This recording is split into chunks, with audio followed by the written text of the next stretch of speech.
Le grand dialogue. Sigikafoba. Le grand dialogue de l'émission de débat du studio Tamani sur votre radio. Le grand dialogue. Bienvenue dans ce forum de la presse. La Cour constitutionnelle a confirmé lundi dernier la réélection d'Ibrahim Boubacar Keïta. Dans ce forum, on en parlera. Mardi dernier, le Mali, à l'instar de la plupart des pays du monde musulman, a célébré la fête de l'Aïd el-Kébir. Il en sera aussi question. Nos invités sont Abdraman Keïta du journal Le Témoin, Omar B. Sidibé du quotidien L'Indicateur du Renouveau, Badou Escobar de l'hebdomadaire Le Carrefour, Mohamed Ag Issa Feitan, correspondant de Studio Tamani à Menaka, sera au téléphone avec nous. Je suis Aliou Sidibé. Bienvenue à vous, chers confrères. Le grand dialogue. Avec 67,16% des voix, Ibrahim Boubacar Keïta rempile pour un second quinquennat à la tête de la magistrature suprême de notre pays. Sa réélection a été solennellement proclamée lundi dernier par la Cour constitutionnelle lors d'une audience présidée par Manasseh Danyoko, président de l'institution. Alors, Abdraman Keïta, quel est votre avis par rapport à cette proclamation de la Cour constitutionnelle ? Bon, par rapport à la proclamation proprement dite, je ne suis pas tellement surpris parce que les signaux de cette proclamation ont été donnés depuis le premier tour et peut-être même avant le premier tour. Mais ce qui m'étonne beaucoup dans le truc de la Cour, dans la démarche de la Cour, c'est que pour une première fois, on n'a pas senti une Cour qui a véritablement travaillé sur le dossier. On n'a pas senti vraiment une Cour qui s'est donné de la peine à examiner réellement les récriminations des gens. Et une Cour qui a pris beaucoup de liberté et qui en a donné les signaux depuis la proclamation des candidatures. J'ai vu une Cour qui s'est donné des libertés, par exemple, par rapport à la régularisation de certains candidats qui ne méritaient pas d'être retenus comme tels à l'époque. Malheureusement, je suis tout autant étonné aussi des contestations qui ont cours actuellement, parce qu'en réalité, c'est depuis lors que les voix devaient s'élever pour contester ces comportements et les grandes libertés que se donnait la Cour. C'est depuis ce temps-là, quand la Cour a transgressé le droit, a transgressé a outrepassé ses prérogatives pour régulariser des candidats qui ne méritaient pas, qui ne répondaient pas aux critères pour être admis comme tels, que des voix devaient s'élever. Au lieu de quoi, les gens ont préféré se taire et l'ont laissé vraiment continuer sur la lancée jusqu'à la proclamation du premier tour d'abord, des résultats du premier tour de l'élection présidentielle, ensuite du second tour, qui, chaque 2 étapes qui se ressemblent, parce qu'ils ne sont même pas donné la peine, et je me demande si en réalité les élections, dans les conditions où elles ont été organisées, si la Cour s'était donné réellement les moyens pour être présent là où réellement il peut avoir matière à traiter. Très bien. Voilà. Alors, Badou Escobar, votre avis ? De mon point de vue, la Cour constitutionnelle, d'après le chef de file de l'opposition, qui est le malheureux finaliste, la Cour constitutionnelle est devenue une prisonnière du pouvoir parce qu'elle n'a pas équitablement travaillé pour vraiment traiter toutes les requêtes qui devraient en principe déboucher sur un bon résultat, sur un résultat définitif. Pour l'opposition, cette Cour constitutionnelle a plutôt accouché d'un monstre démocratique qui est le président qui a été élu. Donc, pour la plupart des candidats qui ont perdu dès le premier tour, la Cour constitutionnelle vraiment n'a pas suivi les règles démocratiques parce qu'elle n'a pas pleinement joué son rôle. Bon, ce que j'aimerais aussi ajouter, c'est que s'il s'agit réellement du contexte dans lequel l'élection a été tenue, nous pouvons dire que pratiquement tous les grands partis, n'est-ce pas, ont puisé dans le répertoire de la fraude électorale. S'il s'agit des achats de conscience, s'il s'agit d'autres choses, pratiquement tous les grands partis, n'est-ce pas, se sont livrés à des pratiques peu orthodoxes. S'agissant du bourrage des urnes, nous n'avons pas peut-être beaucoup de preuves, mais ce qui est sûr et certain, dans les zones du Nord où l'administration publique n'est pas présente, on a effectivement signalé des cas de bourrage d'urnes. Tout compte fait, le travail de la Cour constitutionnelle quand même émet forcément des doutes, parce que si vous voyez comment les choses ont évolué jusqu'à l'aboutissement du processus, vraiment, il y a de quoi à s'inquiéter. Donc, au-delà de ça, avant même que la Cour constitutionnelle ne proclame les résultats définitifs, le président français Emmanuel Macron, le secrétaire général des Nations Unies Antonio Guterres ont tous appelé le président sortant pour le féliciter. Donc pour moi, ce n'est pas une bonne chose dans un État démocratique, surtout que ces gens se disent démocrates. Omar Barou Sidibé. J'ai envie de m'aligner dans le même sens que mes deux confrères en fustigeant un peu le comportement arrogant de cette Cour constitutionnelle tout au long vraiment de ce processus électoral. On a effectivement constaté que la Cour constitutionnelle dirigée par Manasseh Dandogo s'est fendue vraiment de des arrêts bruyants, empreints, si vous voulez, teintés, si vous voulez, d'arrogance, et même également de dédain envers certains candidats. Surtout quand, en lisant l'arrêt, quand la présidente de la Cour commet ces lapsus assez malins ou même arrogants à l'égard d'un candidat en appelant Soumaïla Cissé, Soumaïla Sidibé, moi je pense que c'est des erreurs, pas même des erreurs, c'est des lapsus qui ne sont pas forcément tolérés à ce stade du processus. J'ai eu l'impression comme si cette cour dirigée par Manasseh Dandogo était dans une sorte de règlement de compte, si vous voulez, des châtiments envers ceux-là qui ont contesté son avis lors de la révision constitutionnelle de 2017. Parce qu'en réalité, en 2011 déjà, le président ATT avait requis l'avis de la Cour constitutionnelle vraiment pour se lancer dans un projet de révision constitutionnelle. La Cour avait dit à l'époque vraiment qu'il n'était pas possible de réviser la Constitution parce que le Mali vraiment ne recouvrait pas la totalité de son territoire. En 2017, quand il s'est agi vraiment de la même demande, la Cour dirigée par Manasseh Dandogo a effectivement dit que c'était bel et bien possible de réviser la Constitution malgré qu'une bonne partie du territoire était sous l'occupation vraiment des forces du mal. En réalité, moi je pense que cette Cour était dans une logique de châtiment envers les plus téméraires, envers les téméraires de 2017. Franchement, moi je pense que la Cour était dans une... Quand vous regardez un peu les différentes sorties de Manasseh Dandogo, elle était très vocale, elle prenait plus de paroles que les politiques, que les vrais acteurs politiques vraiment de ce processus. Moi, je pense qu'elle était plus politique que juridique dans ce processus. Franchement, son comportement, si vous voulez, cet arrêt de la Cour constitutionnelle, il y a beaucoup à reprocher vraiment à ces deux arrêts qui ont donné des bruits que ça a donné. Voilà. Alors, nous allons...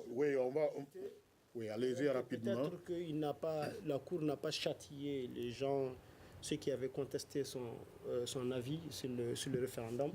Mais je suis sûr quand même qu'il y avait quand même un air de règlement de compte entre ceux qui l'avaient jugé disqualifié à cause de l'avis qu'elle avait préalablement donné. On va en revenir dans le débat. On va en revenir dans le débat. Alors, Mohamed Ag Issa Feitan, vous, en tant que journaliste évoluant dans la région de Ménaka, quel est votre avis par rapport à cette proclamation de la Cour constitutionnelle? Bon, écoutez, merci beaucoup. Moi, je n'ai pas de commentaire spécial à faire par rapport à la Cour constitutionnelle parce que c'est un monde trop compliqué pour moi que je ne comprends pas. Je ne sais pas exactement comment elle travaille. Ce que je sais, c'est que la Cour constitutionnelle a déployé des observateurs partout. Donc, pour moi, elle a toutes les preuves, en tout cas, pour faire un jugement valable. Je ne dis pas que ce qu'elle a fait est bien ou bien c'est mauvais, mais je me dis quand même qu'en déployant des observateurs un peu partout dans ces pays-là, dans les bureaux de vote, je les ai rencontrés beaucoup d'ailleurs, elle dispose suffisamment de preuves pour donner la vérité à qui des droits. Maintenant, ce que je ne comprends pas, lorsqu'un candidat s'est dit, par exemple, volé, ou bien s'est dit préhendé par les autres, je ne peux pas comprendre qu'un candidat doit être ses assesseurs dans les bureaux, parce que, d'après ce que je sais, chaque candidat a son assesseur dans un bureau. Alors, si la Cour constitutionnelle, quand même, ne peut pas donner la victoire à quelqu'un, c'est que l'assesseur de l'IRD ou bien de l'ADMA, ou bien, c'est pas moi, de tel parti qui est dans ce bureau, il est capable de remonter une information c'est vrai, vers son sujet. Mais ce qui est étonnant, c'est que dans la plupart des cas, et ça c'est un peu partout dans ces pays, on trouve que les assesseurs ont été payés soit par un ou l'autre, n'est-ce pas, candidat. Donc, dans ces cas précis, moi, je ne peux pas accuser la Cour constitutionnelle, je ne peux pas accuser Manassa Danyoko, je ne peux pas accuser tel juge, mais j'accuse plutôt les partis politiques qui n'éduquent pas très bien les citoyens, les partis politiques qui n'apprennent même pas aux citoyens de voler. Par rapport au nord où je suis, par exemple, où effectivement on a beaucoup parlé de bourrage des urnes, c'est que moi je ne peux pas confirmer parce que je n'étais pas là. Je peux confirmer quand même que les gens ne sont pas déplacés assez pour les votes. Je sais seulement que, par exemple, quand vous venez dans ces pays au nord, il y a ce qu'on appelle les fractions. Et les fractions est un chef de fraction. Dès l'instant que les chefs de fraction s'allient pour un parti, dites-vous que toute la communauté est donc avec, n'est-ce pas, les partis. Un exemple, à Alata, par exemple, il y a des bureaux là-bas où Smela a fait 400, Ibeka avait 0. Il y a d'autres bureaux de l'autre côté où Ibeka a fait 300, Smela a 0. Donc c'est un peu ça. Je n'accuse pas la Cour constitutionnelle, moi j'accuse plutôt les hommes politiques et qui n'apprennent pas, n'est-ce pas, à leurs citoyens à comment s'adonner aux élections et qu'est-ce qu'il faudrait faire. Depuis que ces élections ont commencé, par exemple, pour les cas précis de Minaka, on n'a dit aucun candidat, par exemple, qui est venu ici pour se faire connaître, pour faire connaître son programme. D'ailleurs, dans la plupart des cas, il n'y a pas de programme. Donc, voici un peu ce que j'ai à dire par rapport, en tout cas, à mes collègues. Chacun est libre de parler, mais moi, je ne comprends pas très bien comment travailler la Cour constitutionnelle et je ne donne pas tort à la Cour constitutionnelle parce que les élections de 2002, depuis 1992, les élections se sont toujours passées de cette même manière, avec ces bourrages des urnes, avec ces fraudes, et ce sont les mêmes hommes politiques qui font ces élections-là. Mais Saïf Issa Feitan, à votre avis, est-ce qu'il fallait s'attendre à des modifications notoires par rapport à la proclamation de l'administration territoriale? Non, pas du tout, pas du tout. Moi, je savais que la Cour constitutionnelle allait exactement, j'allais dire, même si ce n'est pas totalement vrai, allait exactement communiquer ce que l'administration avait donné. Parce que moi, j'étais là à la Cour, comment dire, à la commission de centralisation, et je crois que les États n'ont véritablement pas changé. Maintenant, l'écart entre Semela et Ibeka dans ce lot-là, je ne sais pas comment on pourrait parler de fraude massive. Parce que dans les deux cas, il y a quand même eu des fraudes. Peut-être que de l'autre côté, ça a été trop, mais 32 contre 67, je vois que le cas est vraiment assez grand pour parler d'une présidentielle remportée, par exemple, par Semela. C'était un avis. Ok. Alors, Oumar B. Sidibé, les recours à ce second tour, comme au premier tour d'ailleurs, ont été rejetés faute de preuves ou de délais fort clos. Alors, à votre avis, est-ce que le droit a été réellement dit? Pas du tout. Je ne peux pas dire que le droit a été dit. En regardant, surtout en analysant un peu les commentaires qui ont suivi ces deux arrêts par la présidente de la Cour constitutionnelle, on sent qu'elle n'était pas trop dans une logique de dire le droit, mais plutôt dans une logique de faire plaisir à quelqu'un. Quand vous qualifiez les avocats d'une partie d'amateurs, des bandes d'amateurs, pas des bandes d'amateurs quand même, et il a fustigé l'amateurisme des avocats qui ont constitué le dossier, si vous voulez, des recours du candidat Soumaïla Cissé. Quand vous qualifiez ces avocats d'amateurs, quand vous appelez un candidat le deuxième d'une élection présidentielle, quand vous vous trompez de son nom de famille, là, ça peut donner à toutes les imaginations possibles. Moi, je pense que franchement, la Cour a ce rôle. Le droit, c'est quoi? C'est l'expression de la volonté populaire, en réalité. Il suffit de sortir de ce studio tout de suite et aller demander aux Maliens ce qu'ils pensent vraiment de ces deux arrêts produits par la Cour constitutionnelle. Ils vont dire ce qu'ils vont dire en réalité. Moi, je pense très franchement, la Cour a ce rôle, au-delà de dire le droit, et elle doit avoir vraiment ce rôle, vraiment d'éduquer les citoyens lambda, vraiment d'éduquer, si vous voulez, même les partis, même les candidats par rapport à la constitution des plaintes qui devaient être déposées devant elle, au lieu de vraiment de faire de façon ironique, avec beaucoup de mépris. Moi, je pense que ce mépris, les dédains n'avaient pas de place vraiment lorsqu'il s'agit d'une institution aussi sérieuse qu'est la Cour constitutionnelle. Vous écoutez Studio Tamani, votre avis nous intéresse. Écrivez vos commentaires et suggestions sur la page Facebook et dialoguez avec nous. Studio Tamani, c'est aussi les réseaux sociaux.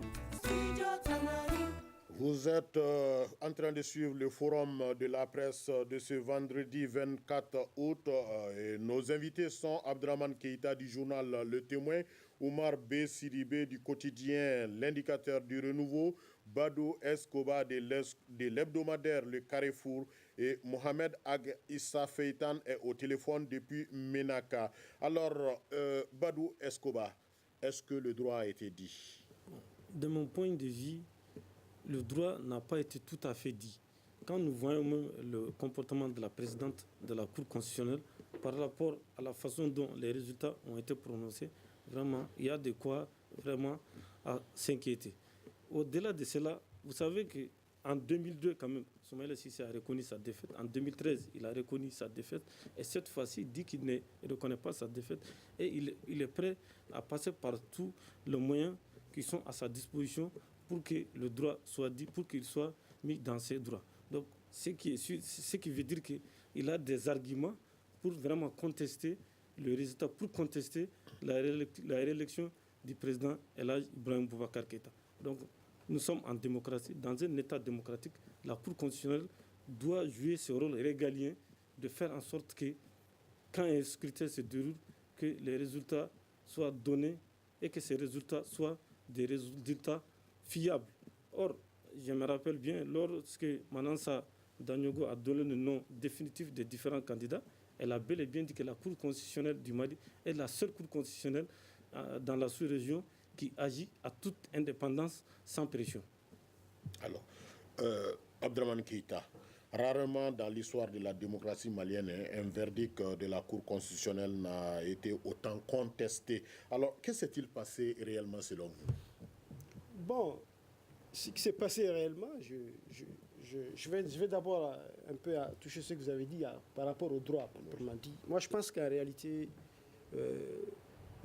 la Cour est trop restée dans la logique d'un bras de fer et de règlement de compte avec certains protagonistes des élections. Et elle s'en est donné le droit de faire un travail paresseux. Elle en a profité pour faire un travail paresseux qui a consisté à dire à éluder toutes les plaintes de ces protagonistes-là au premier tour, pour dire qu'en réalité, ce sont des plaintes qui sont fort clos par rapport à leur réclamation. Et ce qui n'était pas tout à fait vrai, puisque son argumentaire repose sur les dispositions de la loi qui dit que les contestations sur le scrutin doivent intervenir 2 jours après le scrutin. Or, ces gens ont introduit leurs contestations après la proclamation des résultats par l'administration territoriale. Or, je pense qu'ils avaient, après la proclamation des résultats par la Cour, aussi le droit de contester un peu cette proclamation-là. Et ces contestations de la proclamation de l'administration territoriale peut aussi reposer sur des faits se rapportant sur le scrutin. Donc, l'argumentaire évoqué par la Cour pour enlever, pour tout de go, et éluder et esquiver les réclamations des uns et des autres ne tenait pas beaucoup. Et je reviens encore pour dire qu'en réalité, la Cour a donné les couleurs de la transgression de la loi depuis la proclamation des candidats, la liste des candidats. La Cour n'avait pas le droit de donner le droit à certains candidats de régulariser leur situation alors qu'ils étaient en défaut.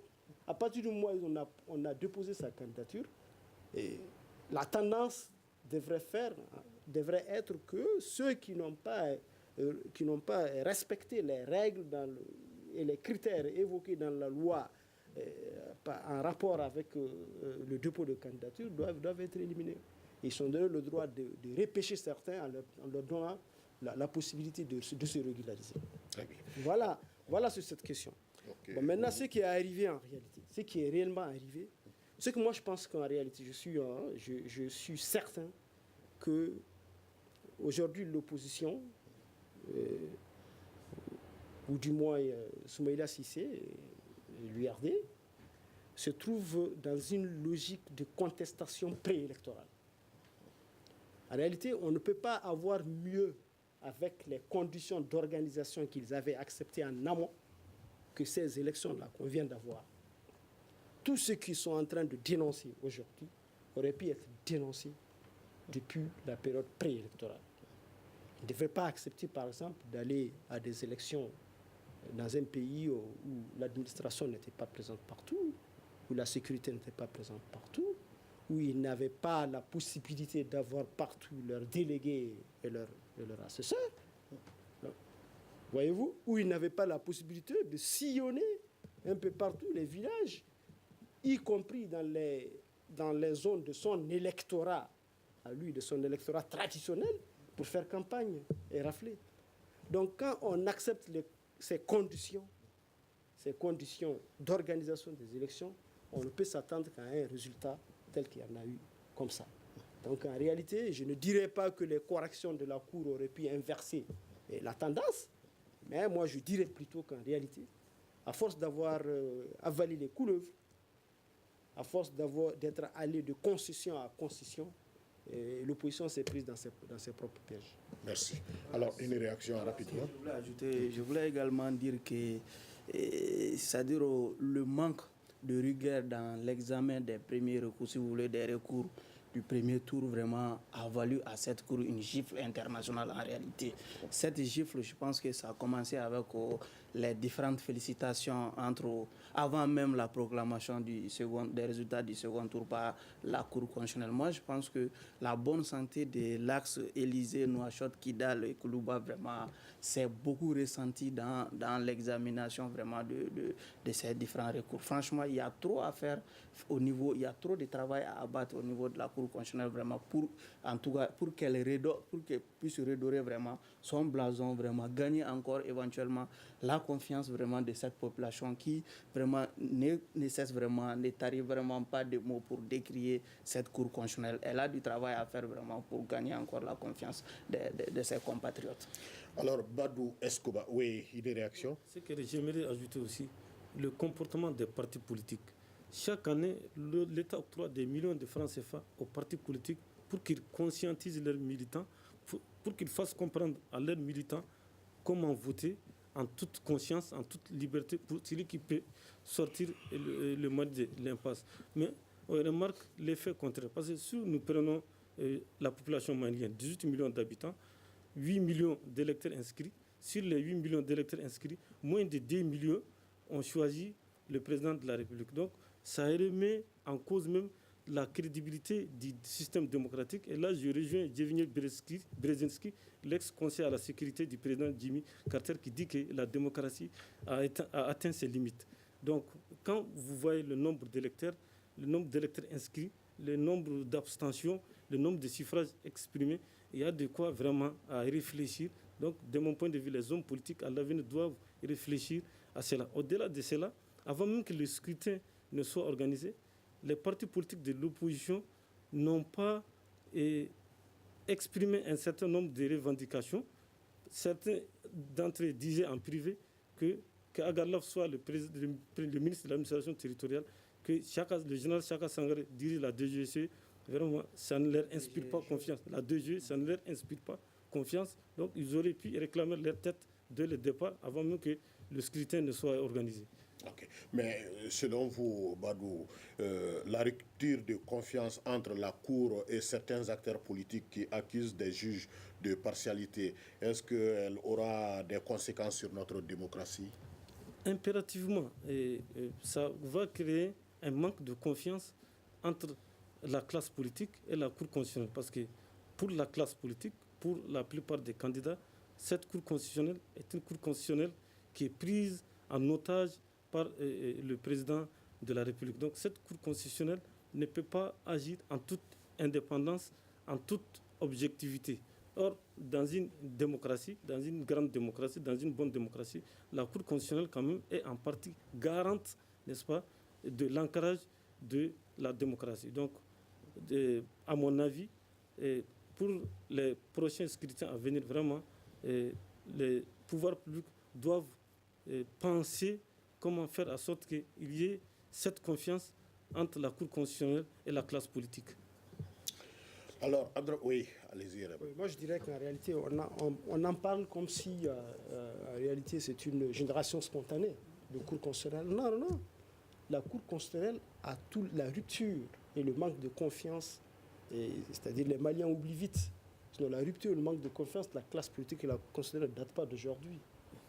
En 2002, je me rappelle qu'Ibeka se trouvait dans une position similaire par rapport à ATT.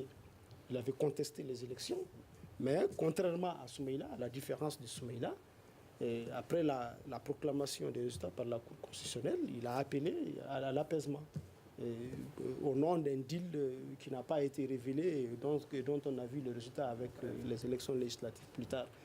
En 2002, les législatives qui ont suivi, en 2002, Djankounda Traoré, président de la dernière transition, allait à Imaï à partir avec la justice, avec la Cour constitutionnelle, puisqu'il avait lui aussi, comme les acteurs d'aujourd'hui, dénoncé des actes de corruption et des intéressements qui se sont déroulés entre certains acteurs des législatifs à son détriment.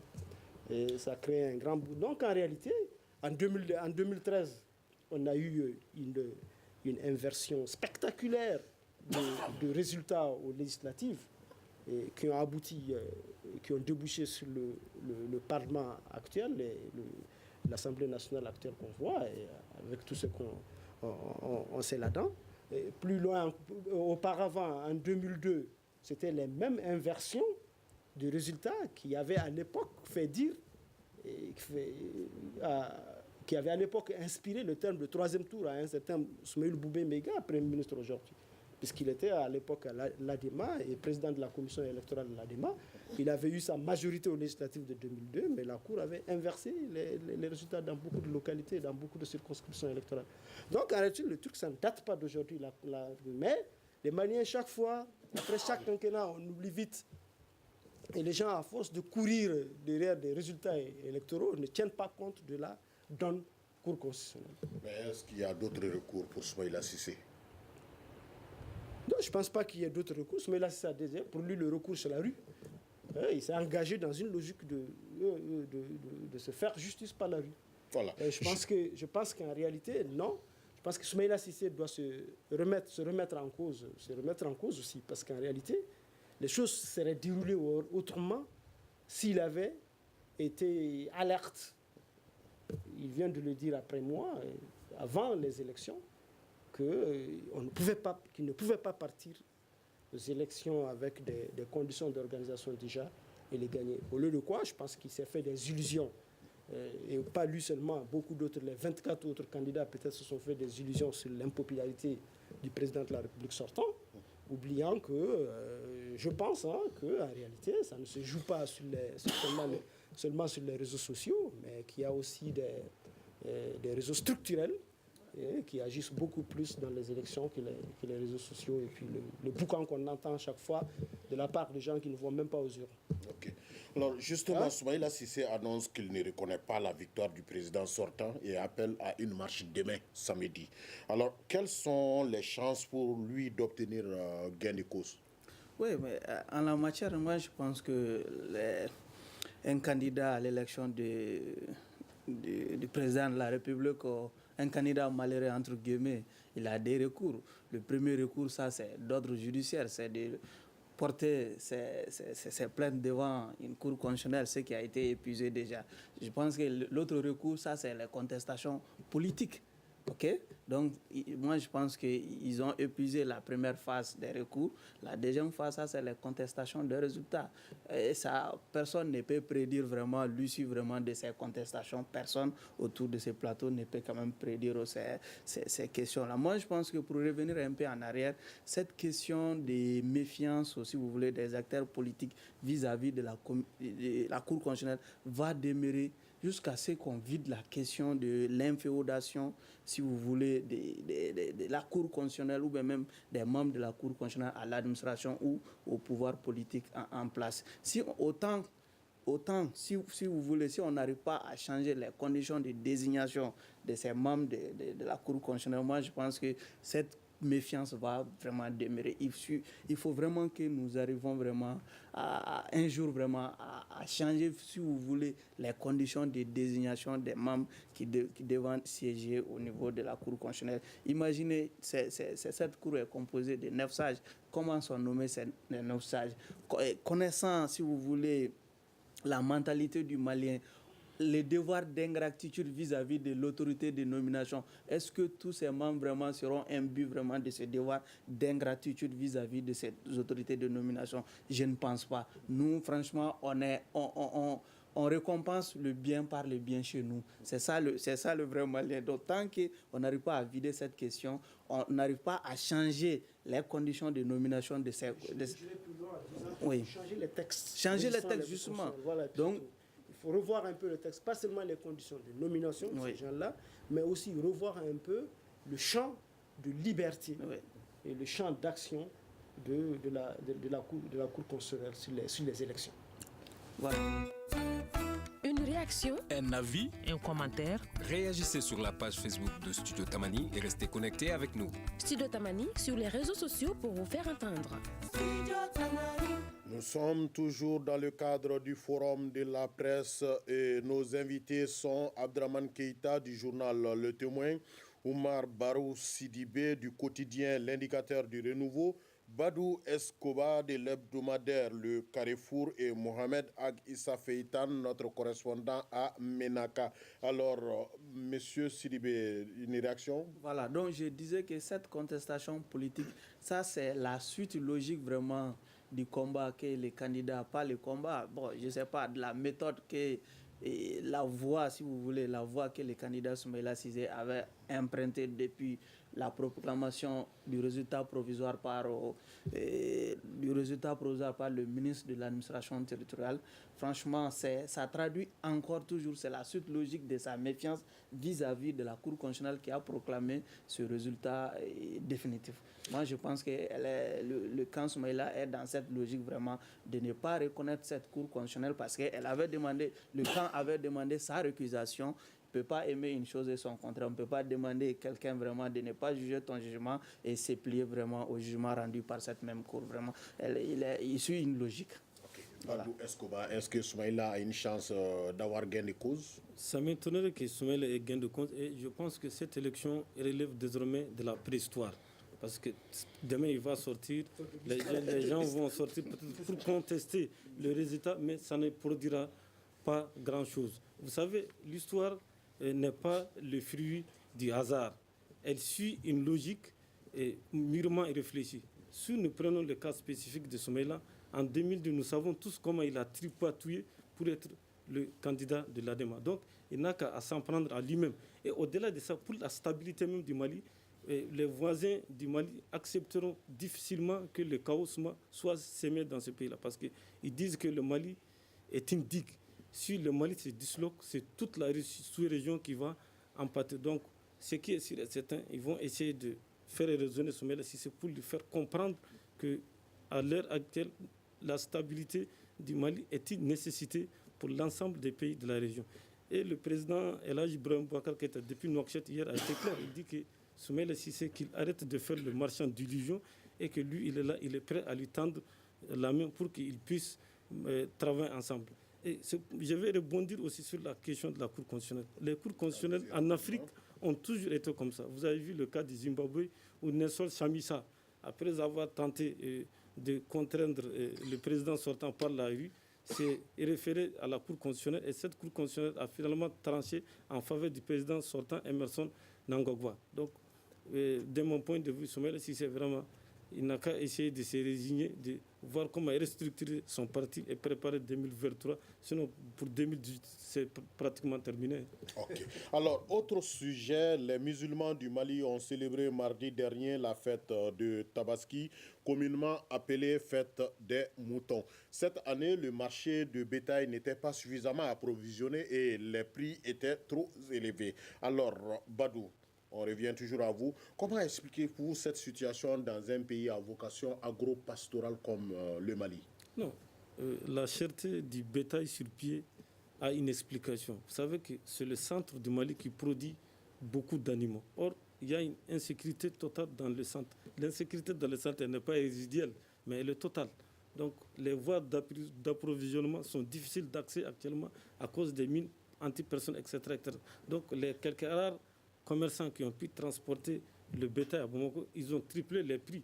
Parce qu'à la veille même de la Tabaski, je me suis amusé à me promener au niveau de certains drals.